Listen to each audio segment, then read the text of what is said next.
ഏട്ടത്തി, രാമന്റെ ആജ്ഞാപ്രകാരം സീതയെ കാട്ടിൽ ഉപേക്ഷിക്കേണ്ടി വന്ന ലക്ഷ്മണന്റെ അവസ്ഥയാണ് എനിക്കിപ്പോ. ഏട്ടനെ എതിർക്കാനും കഴിയില്ല, ഏട്ടത്തിയെ പെരുവഴിയിൽ ഇറക്കിവിടാനും മനസ്സ് വരുന്നില്ല. വിഷമത്തോടെ റോഡരികിൽ നിർത്തിയ കാറിന്റെ ഡ്രൈവിംഗ് സീറ്റിലിരുന്നു കൊണ്ട് കണ്ണൻ പറഞ്ഞു, എന്നെ ഓർത്ത് വിഷമിക്കേണ്ട കണ്ണ. എനിക്ക് എന്തെങ്കിലും സഹായം ചെയ്തു എന്നറിഞ്ഞാൽ പിന്നെ ഏട്ടന് നിന്നോട് ദേഷ്യമാകും. ചെറിയൊരു പിണക്കം മതി മനസ്സ് മുഴുവൻ വെറുപ്പ് നിറയാൻ. നീ അദ്ദേഹത്തെ ആശ്രയിച്ചാണ് ഇപ്പോ. സ്വന്തം കാലിൽ നിൽക്കുന്നത് വരെ നിനക്ക് ഏട്ടന്റെ തണൽ വേണം. ഏട്ടത്തി എങ്ങോട്ടാ ഇനി പോകാൻ പോകുന്നേ? അറിയില്ല, ജീവിച്ചല്ലേ പറ്റൂ. കണ്ണന്റെ ഫോൺ റിങ് ചെയ്തു. അവളെ ഇറക്കി വിട്ടില്ലേ? വിട്ടു. പിന്നെന്താ നിനക്ക് തിരിച്ചു വരാൻ ഇത്ര താമസം? ഒന്നുമില്ല. കണ്ണനെ നോക്കി ചിരി വരുത്തിക്കൊണ്ട് അവൾ കാറിൽ നിന്നും ബാഗുമായി ഇറങ്ങി. മനസ്സില്ലാ മനസ്സോടെ കണ്ണൻ കാറ് മുന്നോട്ടെടുത്തു. കൺവെട്ടത്തു നിന്നും മറയും വരെ നടുക്കത്തെ കണ്ണാടിയിലൂടെ അവൻ അവരെ തന്നെ നോക്കി. ബസ് സ്റ്റാൻഡിലെ കസേരയിൽ അവളിരുന്നു. എങ്ങോട്ട് പോകണമെന്നറിയില്ല, ആരെ വിളിക്കണമെന്നറിയില്ല. അച്ഛന്റെ അവസാന വാക്കുകൾ ഓർമ്മ വന്നു.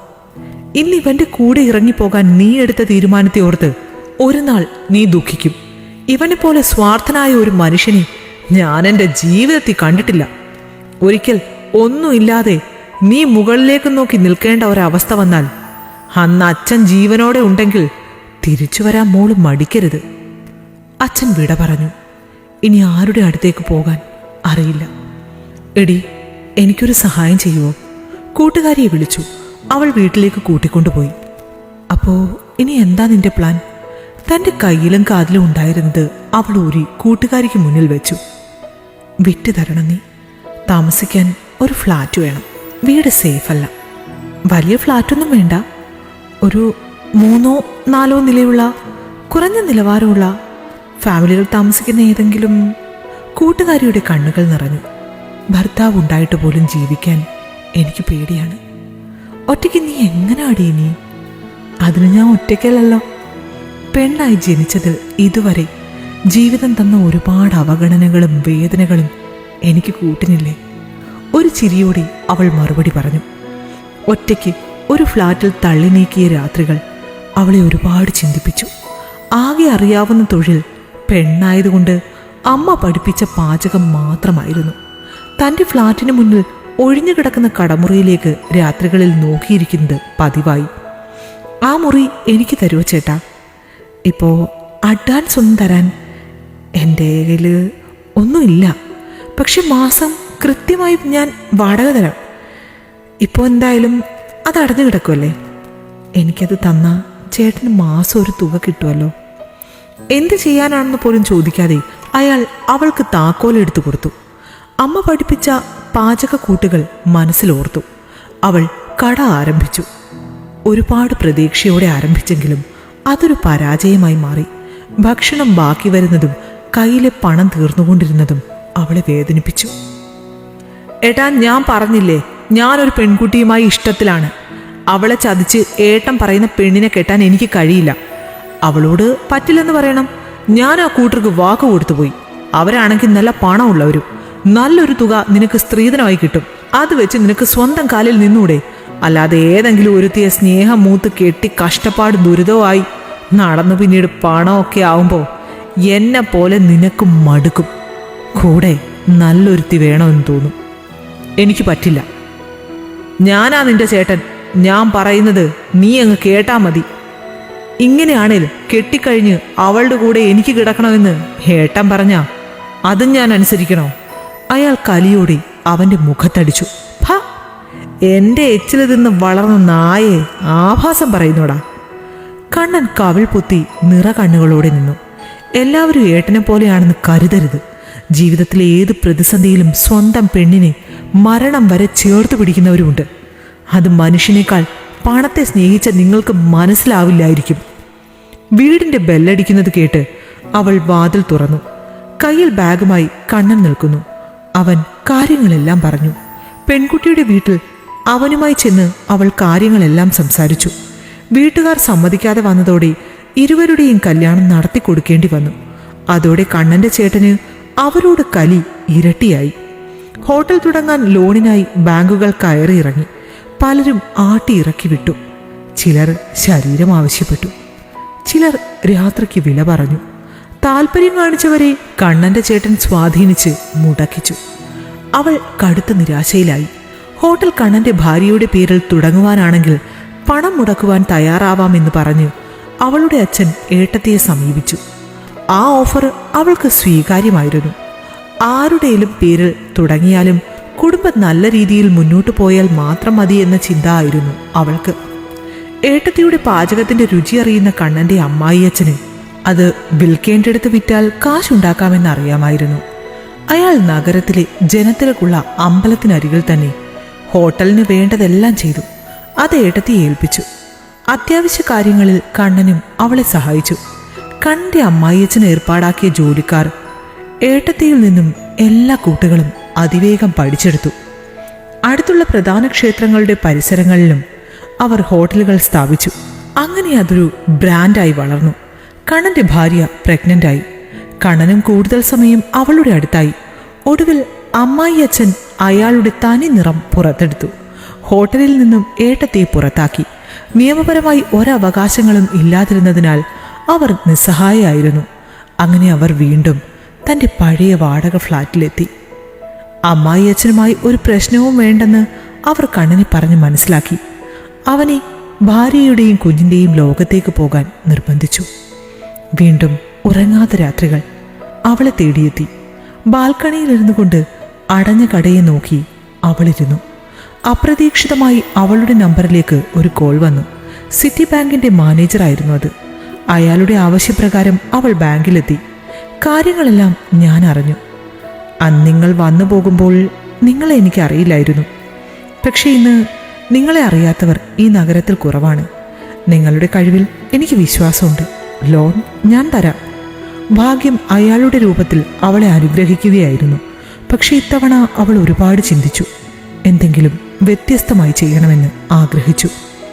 ആദ്യത്തെ ഒരു മാസം ഒന്നും ചെയ്യാതെ തൻ്റെ സ്കൂട്ടറിൽ അവൾ തോന്നിയ വഴികളിലൂടെ 2 GT ഡ്രസ്സും തൻ്റെ പേഴ്സും മാത്രം എടുത്ത് യാത്ര ചെയ്തു.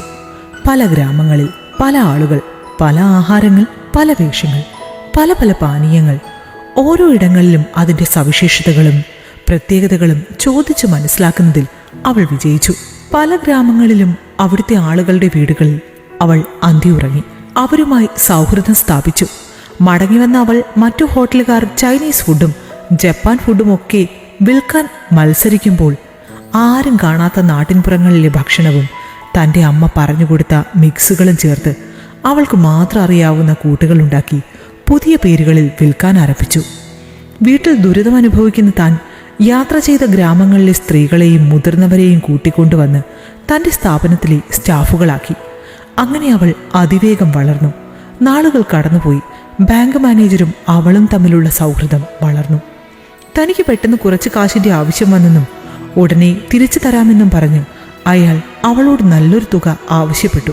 അയാളോടുള്ള കടപ്പാടിൽ അവൾ പണം നൽകി. എന്നാൽ കൈകളിലൂടെ കൈമാറിയ തുകയ്ക്ക് രേഖകളില്ലായിരുന്നു. തുടർച്ചയായി ഫോണിൽ കിട്ടാതെ വന്നതോടെ അവൾ അയാളെ തേടി ബാങ്കിലെത്തി. അയാൾ ജോലി ഉപേക്ഷിച്ച് വിദേശത്തേക്ക് പോയെന്നറിഞ്ഞതോടെ അവൾ ആകെ തളർന്നു. പക്ഷെ അതിലും തളർച്ച ഇനിയുള്ള കാര്യങ്ങൾ അറിഞ്ഞപ്പോഴായിരുന്നു. കൃത്രിമമായ രേഖകളിലൂടെ അവൾക്ക് 5 ലക്ഷം ലോൺ നൽകിയ അയാൾ 10 ലക്ഷം ലോൺ അവളുടെ പേരിൽ എടുത്തിരുന്നു. നാളിതുവരെ സമ്പാദിച്ചതും അയാൾ കൊണ്ടുപോയി. വീണ്ടും കടം. ഹോട്ടലുകൾ പൂട്ടി. ജോലിക്കാർ തിരിച്ചവരുടെ വീടുകളിലേക്ക് മടങ്ങി. അവൾ വീണ്ടും തൻ്റെ പഴയ വാടക ഫ്ലാറ്റിലേക്ക് മാറി. ഇരുന്ന് മനസ്സ് മരവിച്ചപ്പോൾ രാത്രിയിലെ തണുത്ത കാറ്റുകൊണ്ട് അവൾ കടൽ തീരത്തൂടെ നടന്നു. തിരമാലകളുടെ തേരോട്ടം നോക്കി നിൽക്കവേ ചില കൈകൾ അവൾക്ക് മേൽ പതിഞ്ഞു. കാറ്റും കടലും തിരമാലകളും നോക്കി നിൽക്കവേ അവൾ ആക്രമിക്കപ്പെട്ടു. ആശുപത്രി കിടക്കയിൽ ബോധം വരുമ്പോൾ ചലിക്കാൻ തന്നെ ബുദ്ധിമുട്ട് തോന്നിയിരുന്നു. കൺമുന്നിൽ കണ്ണൻ നിൽക്കുന്നുണ്ടായിരുന്നു. പ്രതീക്ഷിച്ചതും അവനെ മാത്രമായിരുന്നു. ആശുപത്രിയിൽ നിന്നും ഡിസ്ചാർജായ അവൾക്കൊപ്പം കൂടുതൽ സമയം അവൻ ചിലവഴിച്ചു. നടക്കാൻ പഠിപ്പിക്കാനായി അവളെ ആദ്യം സ്ട്രക്ചറിൽ തള്ളിക്കൊണ്ടുപോയത് അതേ കടപ്പുറത്തേക്കായിരുന്നു. പേടി നേരിട്ട് തന്നെ മാറണം. അവരെ ഇന്നല്ലെങ്കിൽ നാളെ നമുക്ക് കിട്ടും. അവന്റെ വാക്കുകൾ അവളിൽ പ്രചോദനം നൽകി. ആ തീരത്തുകൂടി അവന്റെ താങ്ങില്ലാതെ പ്രഭാതങ്ങളിലും സായാഹ്നങ്ങളിലും അവൾ നടന്നു തുടങ്ങി. ഫേസ് ചെയ്യുവാനുള്ള മടി മാറ്റിവെച്ച് മറുവശം കണ്ണന്റെ ഭാര്യയിൽ നിന്നതോടെ അവൾക്ക് 2 കാലിനും ബലം വെച്ച് തുടങ്ങി. മനസ്സലിവ് തോന്നിയ കണ്ണന്റെ അമ്മായിയച്ഛൻ കടയിലേക്ക് അവളെ തിരിച്ചു വിളിച്ചു. എന്നാൽ ആ ക്ഷണം അവൾ നിരസിച്ചു. തനിയെ നടക്കാൻ തുടങ്ങിയതോടെ അവൾ 3 ചക്രമുള്ള സ്കൂട്ടർ വാങ്ങി.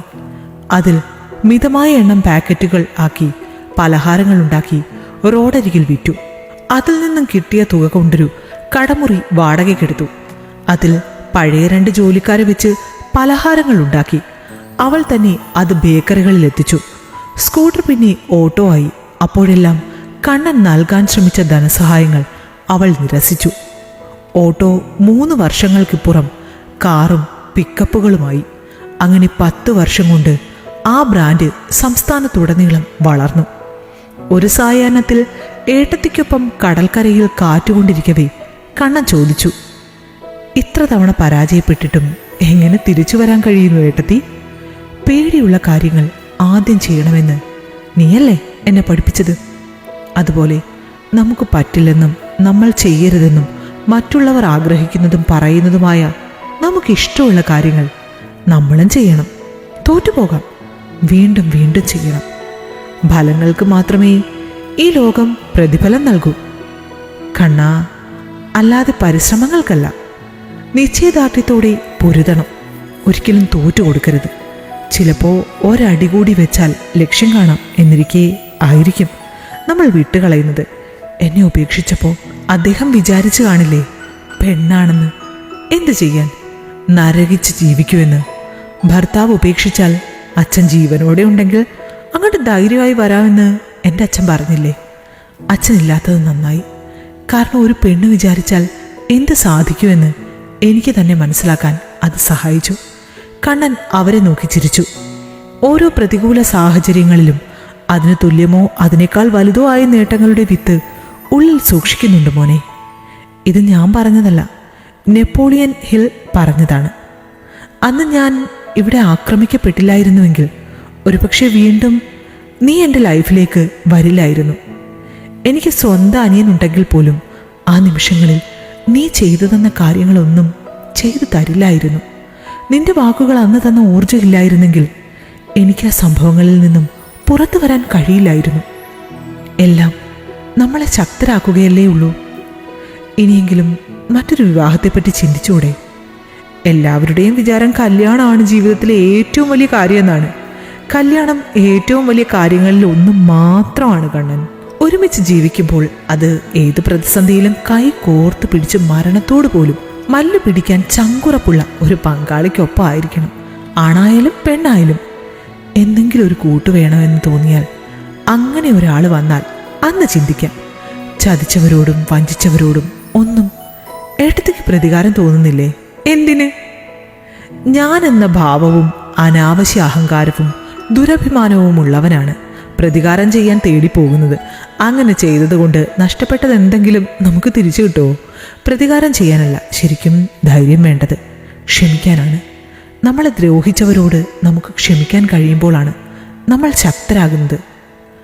അവരുടെ ഓരോ വാക്കുകളും കണ്ണൻ്റെ ഉള്ളിൽ തീജ്വാല പോലെ ജ്വലിച്ചുകൊണ്ടിരുന്നു. ഇരുട്ടിൽ അവരുടെ കൈകൾ പിടിച്ച് കടൽ തീരത്തുകൂടി വീട്ടിലേക്ക് മടങ്ങുമ്പോൾ അവന് എന്തെന്നില്ലാത്ത അഭിമാനം തോന്നി. ജീവിതം കരയിക്കാൻ 1000 കാരണങ്ങൾ കണ്ടെത്തുമ്പോൾ എൻ്റെ ഏട്ടത്തിക്ക് ജീവിക്കാൻ ഒരേ ഒരു കാരണമേ ഉണ്ടായിരുന്നുള്ളൂ, വിജയിക്കണമെന്ന വാശി. അതെ, ഏട്ടത്തി പറഞ്ഞ പോലെ നമ്മൾ നന്നായി ജീവിച്ചു കാണിക്കുകയാണ് നമ്മളെ ചതിച്ചവരോടുള്ള ഏറ്റവും വലിയ പ്രതികാരം, അവൻ മനസ്സിൽ പറഞ്ഞു. ഈ കഥ നിങ്ങൾക്കിഷ്ടമായെങ്കിൽ ലൈക്ക് ചെയ്യൂ. നിങ്ങളുടെ അഭിപ്രായങ്ങൾ കമന്റായി രേഖപ്പെടുത്തൂ. കൂടുതൽ കഥകൾ കേൾക്കാൻ ഈ ചാനൽ സബ്സ്ക്രൈബ് ചെയ്യൂ.